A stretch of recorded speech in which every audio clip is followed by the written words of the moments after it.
Hey, it's Mopar Keith this evening, and I'd like to show you a little piece I made to help around the shop. I'll just simply call it my dashboard jig, and I've been building these for years, and the design keeps evolving as the needs need to be met. I've got jigs for A body and B body, and this is one of my latest ones. And basically it's just built with some scrap I got laying around, but I'd like to show you some of the features about it. Now, one of the things on any jig, if you're gonna have it up in the air like this, is it needs to be strong enough and have big enough feet that it will hold the whole entire unit once it's built. Now, this is a fresh pullout from a 70 Challenger, and you can see the 70 Challenger stitching, 1 year only for that. But you can see the feet on the bottom, and you could build this in 100 different ways, but this is what I've come up with, and it seems to work pretty good.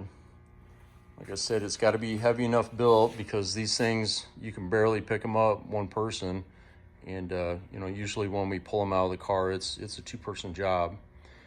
But I want to show you one thing that I learned a long time ago is B bodies pretty much have the radio centered, and E bodies have it biased off to the left side. So this upper support I put off to the side so you can fully work on the radio from the back side.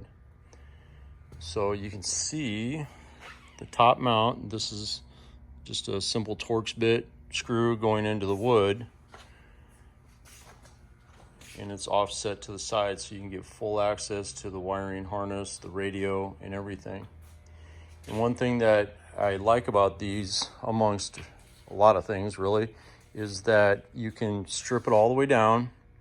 You can sandblast it or sand it. I wouldn't recommend sandblasting them unless they're really nasty with like rust or the mice have got into it really bad, but I still would refrain from sandblasting it too much. Is you can do absolutely everything on this jig, from the teardown to the paint, the body and paint work, and then all the way to reassembly. And I know you could probably add wheels to these, but I don't, because it just kind of makes it a little unstable when you're adding parts and working on it. So I do not put wheels on it, but you certainly could. And I've got a couple of these units I built out of scrap 2x4s, but at one point I think this is like left over from a deck build or some kind of a porch or stairs or something. You can see it's the green treated 6s. Let's see, so the side mounts, you know how it goes into the car with the bottom pivot, and really all you need is 1 or 2 supports on the top. Now on a B body, there's a row of screws that attach to the upper cowl, so you can put the uprights just about anywhere. But on the E bodies, you only have 4. So there's far left, left center, right center, and far right. And like I said, any E body dash would bolt up to this.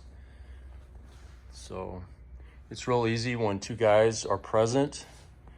You can just kind of set it up on your pinch bolt. And then just run that screw down, and then just one person needs to hold it while you run that screw in there.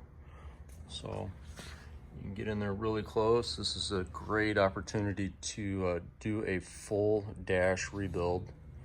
And then also it stores it. And one thing that I see a lot of guys doing is they will have it on a bench top, or it'll be on the floor rolling around, and it's really rough on the pads. And on the front side, on all cars, you've got these really fragile plastic pieces. And if this were to roll forward, you would just destroy that stuff. And then I see on some dashboards that this is all beat up, and that comes from rolling it around on the bench or on the floor. So yeah, just something I've developed over the years. I have 4 of these right now in all different configurations. Like I said, A, B, and E. But this is the most current one. So anyway, thanks for watching.